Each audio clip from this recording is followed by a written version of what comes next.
Hey family, welcome back to another episode of Journey to Harmony.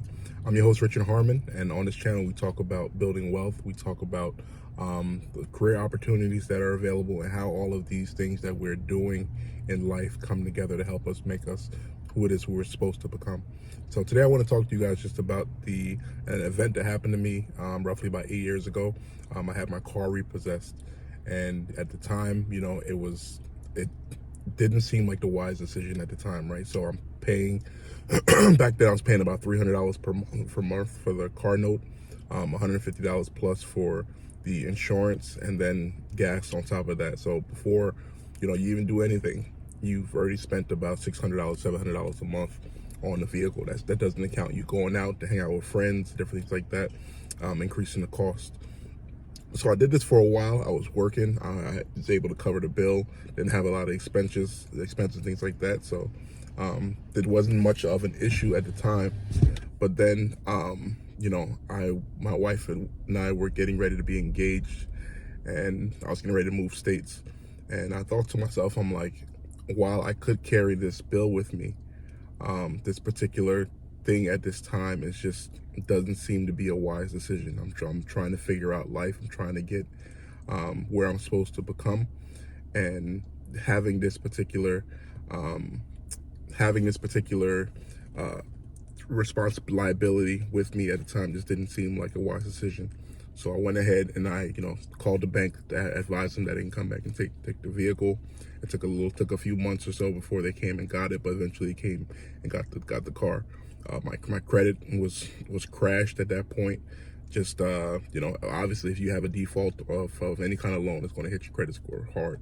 So once some time went by, and then I got a phone call from one of the collection agencies telling me that, hey, there's an opportunity. We can consolidate this and make it a different payment for you.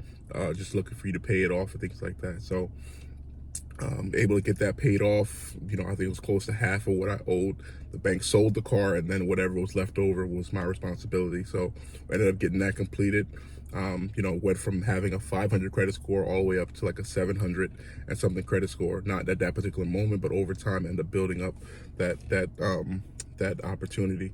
And from there, we were able to start building our lifestyle together. We were able to get money for down payment, end up purchasing our first home, and we're currently living in that now. So for you who are out there, right, you're kind of facing a similar circumstance, wondering what exactly you should do. You have to consider, what is the long-term goal of this. If you're making so much more money than the vehicle cost, then it's not really an issue. You continue what you're doing. But sometimes in life, it's necessary for you to take 1 or 2 steps back, for you to take 3 or 4 steps forward. And oftentimes we're afraid of making mistakes. Our school system is one that teaches you where if you fail at anything, for the most part, you're kind of a failure. You have to do everything right the first time. But life is not like that. Life is about trying things. When something doesn't work, you have to adjust and do your best to come back from it. And let my experience be one for someone who is in a circumstance where it is you're trying to figure out what exactly is the next step. Can you come back from it?